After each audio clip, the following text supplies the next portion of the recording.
Nós hoje vamos falar sobre a formação do Estado Nacional peruano. Então já falamos sobre a Argentina, falamos sobre o México e hoje vamos analisar a formação do Estado Nacional no Peru, com ênfase, assim como na aula sobre o México, sobre dois aspectos. O primeiro deles, a questão das populações indígenas e de como o Estado Nacional em formação reage à presença dessas populações indígenas, desenha projetos, experimenta soluções para incorporar essas populações indígenas à nação. E o segundo aspecto, o aspecto da reforma liberal, o projeto da modernização, o horizonte da modernização e de que maneira essa reforma liberal, que também houve no México nos anos 1850, com Benito Juárez e a chegada dos liberais ao poder, isso também se colocou como uma questão no Peru ao longo do século XIX. Então eu vou mostrar aqui só uma questão rápida nesse mapa, para vocês observarem e terem em mente durante a aula. Depois eu vou tirar esse mapa, porque ele não é, inclusive, um mapa minucioso, mas eu quero que vocês atentem para o seguinte, para a Cordilheira dos Andes, né? Essa faixa aqui marrom, a Cordilheira dos Andes, que atravessa o Peru, e o Peru tem uma margem de costa voltada ao Oceano Pacífico, onde está a capital Lima, uma vasta, então, cadeia de montanhas altas que divide o país em relação à região amazônica, em relação à Amazônia. E esse dado é importante porque essa configuração do território peruano, em termos da topografia, é uma configuração que sempre aparece nos discursos sobre a nação, que sempre aparece nos discursos sobre as dificuldades de se integrar a nação no Peru. Ou seja, a presença das Cordilheiras dos Andes atravessando e separando a costa da Amazônia é algo que aparece nos diagnósticos que se produzem sobre a nação como um empecilho à integração desse território, à integração da população, à integração cultural do país. E, na verdade, o tempo todo, então, esses debates sobre as marcas de cada uma das regiões, aquilo que é específico de cada uma das regiões e que mantém o país com uma realidade muito fragmentada, muito heterogênea, isso é recorrente, portanto, nas visões que se constroem sobre o Peru ao longo do século XIX e também no século XX. Essa é uma questão que não desaparece, que não sai de cena, que não é resolvida de uma forma definitiva, e os diagnósticos também no século XX sempre recorrem a essa perspectiva de que a costa se opõe à chamada Sierra, aos Andes, à Serra. Então, na bibliografia escrita em espanhol, e quem consolida essa perspectiva de uma forma muito contundente, clássica, é o José Carlos Mariátegui, autor do início do século XX, um autor que pensa a realidade peruana por uma ótica socialista, marxista, mas de um marxismo que ele adapta ao Peru. E o Mariátegui, então, nos seus textos, e em particular num livro clássico chamado 7 Ensaios sobre a Realidade Peruana, o Mariátegui ajuda a consolidar uma perspectiva que já estava em cena, que é a dessa oposição entre a costa e a sierra. Uma oposição entre dois modelos de Peru, entre dois modelos de desenvolvimento que manteriam, portanto, esse profundo fosso entre a capital e o Peru profundo. O que não dizer da Amazônia, que representa um outro fosso em termos de ocupação populacional, em termos das dificuldades de circulação pelo território, mas a Amazônia tem um lugar secundário na análise do Mariátegui. Para o Mariátegui, pensar o Peru é, em primeiro lugar, pensar a costa e a sierra. E eu estou chamando a atenção para isso porque na aula de hoje nós vamos discutir dois autores, o Nelson Manrique e a Florência Malon, que são autores que, de alguma maneira, procuram nuançar, matizar essa oposição tão rígida que foi estabelecida por vários pensadores e que foi consolidada pelo Mariátegui nos 7 ensaios sobre a realidade peruana. Um livro que foi traduzido para o português, ele é objeto do nosso curso de História da América no século XX, História da América Independente II. Então, não vou tratar disso hoje exaustivamente, mas, de toda forma, ele vai aparecer para nós como uma referência interpretativa que vem sendo questionada por uma historiografia mais recente. Eu começo dizendo que eu sobre o Peru. Eu já na graduação escrevi um livro com uma colega querida sobre as revoltas camponesas no México e no Peru. Então que eu tenho uma relação hoje em dia menos ativa como pesquisadora, mas uma relação, enfim, de muito interesse, de muita curiosidade por tudo que diz respeito ao Peru e à história do Peru. Então, acompanho a evolução das discussões, as novas pesquisas que vêm surgindo. E para quem não conhecer quase nada sobre a história do Peru, uma obra de referência que eu acho interessante não é nenhuma dessas. É do mesmo autor, do Nelson Manrique, mas é um livro mais de referência, passando pela história do Peru no período contemporâneo, é uma história do Peru na época da República, então que abarca os séculos 19 e 20, e que faz parte de uma coleção chamada Nossa História, tá? Depois eu circulo para quem quiser anotar direitinho a referência, são 4 volumes e esse volume então trata do período republicano. É um manual de referência muito atualizado, com uma boa discussão historiográfica e ao mesmo tempo com uma boa apresentação dos fatos, dos cenários, dos acontecimentos. Então fica essa sugestão, porque essa é uma coleção, enfim, mais recente e que oferece realmente um contraponto. Ela é a primeira edição de 1995. Oferece um contraponto a toda uma historiografia marxista que dominou a historiografia peruana por muitos anos e que apresenta perspectivas que nós vamos questionar hoje. Então, essa obra já é uma obra que incorpora novas preocupações, novas perguntas, novos olhares e que eu acho que alcança bons resultados. Então, fica essa sugestão para quem se interessar e eu vou deixar o livro aqui para quem quiser consultar depois. Vamos voltar à nossa aula sobre as independências para puxar alguns fios que foram lançados naquela aula a respeito da emancipação do Peru. Vocês se lembram, então, que o Peru fazia parte do vice-reino do Peru, o vice-reino do Peru que englobava o atual Peru e o Alto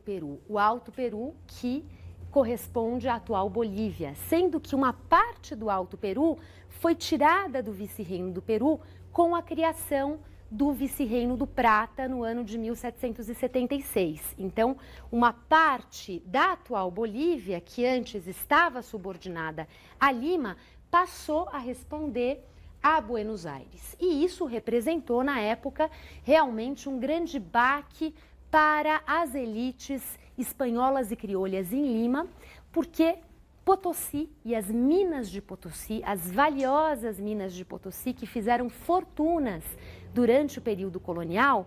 estavam na parte que foi incorporada ao vice-reino do Rio da Prata. E há aí, então, toda uma questão de uma desorganização da economia vice-reinal no Peru em fins do século XVIII,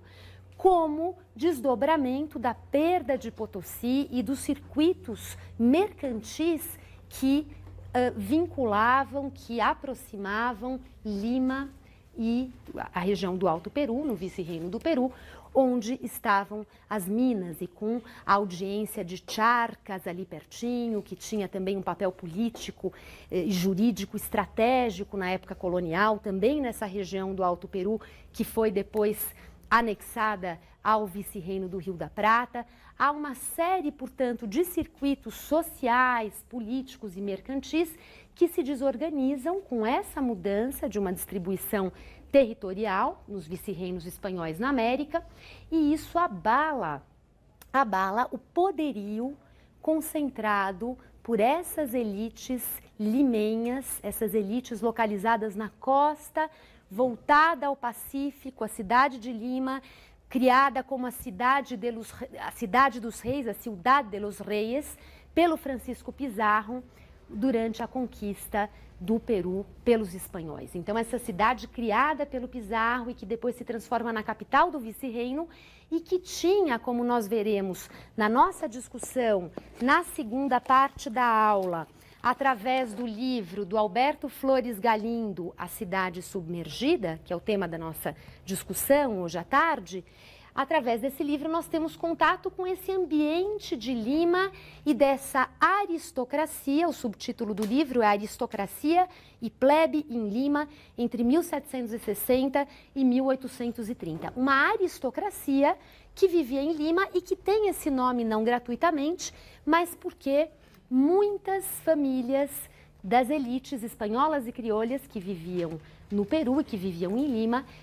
almejavam títulos nobiliárquicos e o número de títulos concedidos a espanhóis em Lima era um número recorde, um número sem comparação em todos os vice-reinos espanhóis na América, o que é sintomático desse vínculo, desse apreço que as elites limenhas tinham pelas tradições espanholas, por esse reconhecimento simbólico que a Espanha conferia a Lima, e Lima se sentindo sempre uma cidade muito espanhola na América, né? E incorporando do ponto de vista urbanístico aquelas linhas, os traçados urbanos simétricos, aquelas ruas perpendiculares, uma praça central que concentrava os principais prédios de poder, a igreja, o Palácio de Governo, na Praça Central de Lima e configurando, portanto, uma concepção urbanística que era própria da Espanha e que, portanto, reconstruía na América esse modelo civilizatório espanhol. Essa autoimagem dos limenhos é abalada, portanto, em fins do século XVIII, quando o vice-reino do Peru perde a sua grandiosidade, perde uma fonte importante de receita e perde a sua hegemonia, a sua importância em relação a outros rincões da América do Sul, com a criação do vice-reino do Rio da Prata. E tudo isso, como eu já mencionei, mas eu vou recuperar aqui rapidamente algumas questões, interfere na posição assumida pelas elites de Lima quando eclodem os movimentos de independência na América. Quando Fernando VII é feito cativo lá em Madrid, quando se formam as juntas de governo e a junta de governo em Sevilha, depois em Cádiz, na Espanha, quando deputados americanos são convocados a representar a América em Cádiz para escrever essa nova Constituição e quando em cabildos da América se formam juntas de governo que, em um dado momento, assumem um projeto emancipatório. Aquela transição que nós vimos entre a necessidade de lidar com a autonomia na ausência de um rei espanhol, agora cativo, e o projeto claro, determinado de se lutar pelo rompimento com a Espanha. Então, enquanto esse movimento de transformação de horizonte, de uma nova meta, de um novo objetivo, se coloca em Buenos Aires, se coloca em Caracas, se coloca aos poucos em Bogotá, enfim, e vai ganhando espaço em algumas capitais de vice-reino ou de capitanias na América do Sul. No México a coisa segue um outro rumo, que nós já comentamos. Em Lima, o que se coloca é um movimento de resistência à causa revolucionária, à causa emancipatória. E esse movimento de resistência foi vencido de uma forma precária pela chegada das tropas lideradas pelo general San Martín, vindo da Argentina, que ajudou a emancipar o Chile, depois do Chile navegou para a costa do Peru, desembarcou e entrou em Lima, emancipando o vice-reino do Peru da Espanha no dia 28 de julho de 1821. E essa emancipação se dá, portanto, por agentes externos ao vice-reino. Com o apoio da população do vice-reino bastante desigual, há focos, é claro, de apoio à causa revolucionária, mas em Lima, de maneira geral, essas elites resistem à emancipação. E em meio a esse ambiente de divisão política, o vice-rei recém-chegado ao Peru, nesse período, um homem chamado, no ano de 1821, um homem chamado José de la Serna y Martínez Hinojosa, o vice-reino do Peru, José de la Serna, não abandona o Peru e se refugia em outras partes, finalmente em Cusco, e em Cusco o José de la Serna y Martínez Hinojosa estabelece um foco de resistência realista ao governo de San Martín. E esse foco de resistência realista ao governo de San Martín não é o único nas porções territoriais do antigo vice-reino do Peru, agora oficialmente emancipado, na prática não completamente. Há outros também líderes conservadores e líderes realistas que resistem ao poder, ao governo instaurado por San Martín em Lima, e um importante foco de resistência a esse novo governo republicano de um país emancipado vem justamente do Alto Peru, vem da região da Bolívia, e o seu mais expressivo nome é o de Pedro Antônio de Ollaneta, que também, portanto, defende a preservação dos vínculos com a Espanha, defende a preservação de um modelo político monárquico e não republicano. O José de la Serna e o Ollaneta vão, portanto, organizar exércitos e toda uma gestão política que não reconhece a soberania de San Martín em Lima. E apesar de San Martín começar a gerir o Peru, a administrar o Peru, aprovando medidas que já procuravam definir os contornos políticos da nova nação, e daqui a pouquinho eu vou falar de algumas delas, ou seja, ele tinha um projeto de nação que ele já procurou implementar através de leis, através de decretos, através de medidas, com a forte ajuda, eu comentei isso naquela aula sobre as independências, de Bernardo de Monteagudo, que é essa figura interessante que também vem da Argentina, que lá no livro do José Luiz Romero, inicialmente, comungava de ideias republicanas bastante radicais e que vai vivenciando um percurso crescentemente conservador do ponto de vista das suas concepções políticas. E no Peru, em meio a tantas dificuldades, em meio a tantos desafios, Bernardo de Monteagudo assume posições já muito conservadoras no sentido de se restringir qualquer possibilidade de participação popular nesse estado que ali nascia. Então, Bernardo de Monteagudo sendo expressivo daquilo que nós conversamos sobre as ideias que vão sendo apropriadas e reelaboradas à luz dos desafios que se colocaram ao longo desses anos. Então, San Martín e Bernardo de Monteagudo procurando reorganizar esse Peru independente, essa nova ordem, mas enfrentando muitos focos de resistência. E é justamente em vista da dimensão dessas dificuldades que San Martín vai a Guayaquil, no atual Equador, para pedir ajuda de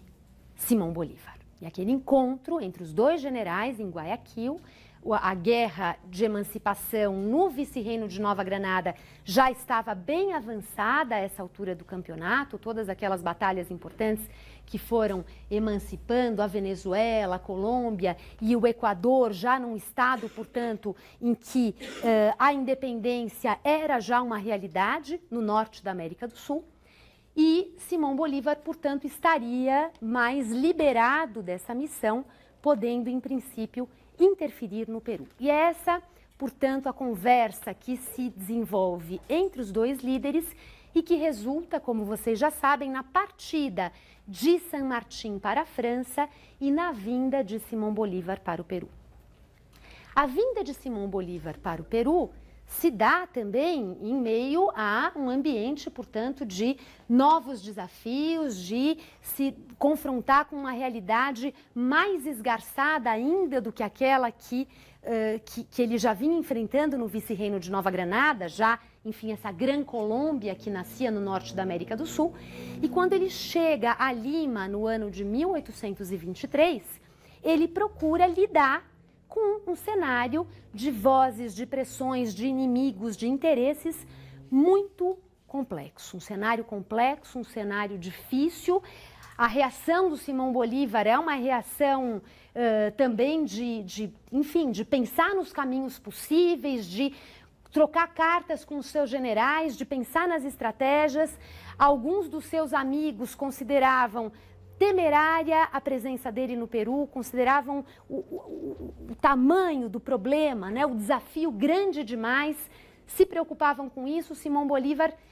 resolve ir adiante e acaba, um tempo depois, já eleito pelo Congresso do Peru, ditador do Peru. Portanto, ele passa a assumir um cargo executivo no Peru, nesse momento, no início do ano de 1824, assume um cargo executivo, ou seja, o Peru confia a ele realmente a gestão desse país independente que vivia ainda uma situação interna de muita turbulência. E como ditador do Peru, ele então decide sair de Lima para organizar um exército que fosse capaz de enfrentar e de neutralizar essas forças de resistência. Quem vem ajudá-lo nessa tarefa é o general Sucre. Já falamos dele também numa outra aula. O general Sucre, que era um homem de extrema confiança do Simão Bolívar, um homem que o ajudou nas campanhas de libertação no vice-reino de Nova Granada, no Equador, sobretudo, uma figura expressiva e que contava com essa confiança do Simão Bolívar. Se nós formos nos lembrar do livro da Fabiana Fredrigo e daquilo que ela coloca em termos da relação que Bolívar construiu com os seus generais e sempre vigilante para afirmar a sua centralidade, a sua autoridade sobre os outros e, ao mesmo tempo, tendo que delegar tarefas, né, nesse vasto território sul-americano, o Sucre vem, então, ao encontro de Bolívar e é então que Sucre, assim como Bolívar, trabalham pelo recrutamento de soldados. É preciso formar um exército. Há homens que vêm da América do Norte, da América do Sul, que vêm da Gran Colômbia, já como parte desse corpo militar de Bolívar e de Sucre, mas é preciso incrementar esse exército. Então, ao mesmo tempo em que esses homens atravessam o território, eles também recrutam novos soldados e conseguem muitos novos soldados que fazem parte dessa população da Sierra, dessa população dos Andes, onde os grupos pró-independência são mais expressivos do que na costa. Então, esse exército ganha corpo. É nesse momento que Simão Bolívar sobe os Andes em direção à Sierra Central, ou seja, a região central dos Andes peruanos. E nessa região central dos Andes peruanos, ele se concentra em Pasco, a região de Pasco, que vai aparecer daqui a pouco nessa aula por uma outra razão. Em Pasco, então, ele e Sucre se preparam e travam um pouco depois a Batalha de Junín, uma outra região também na Serra Central do Peru, um pouquinho mais ao sul, e essa Batalha de Junín é travada justamente contra as forças realistas organizadas pelo vice-rei José de la Serna. Então vejam só que interessante, né? O vice-rei espanhol no Peru permanecia lá procurando uma reação, estabelecido em Cusco, organizando o seu quartel-general em Cusco, e Cusco também, um pouco mais ao sul aqui de Junín. Esses exércitos se encontram e travam uma grande batalha, onde os patriotas saem vitoriosos, os revolucionários saem vitoriosos.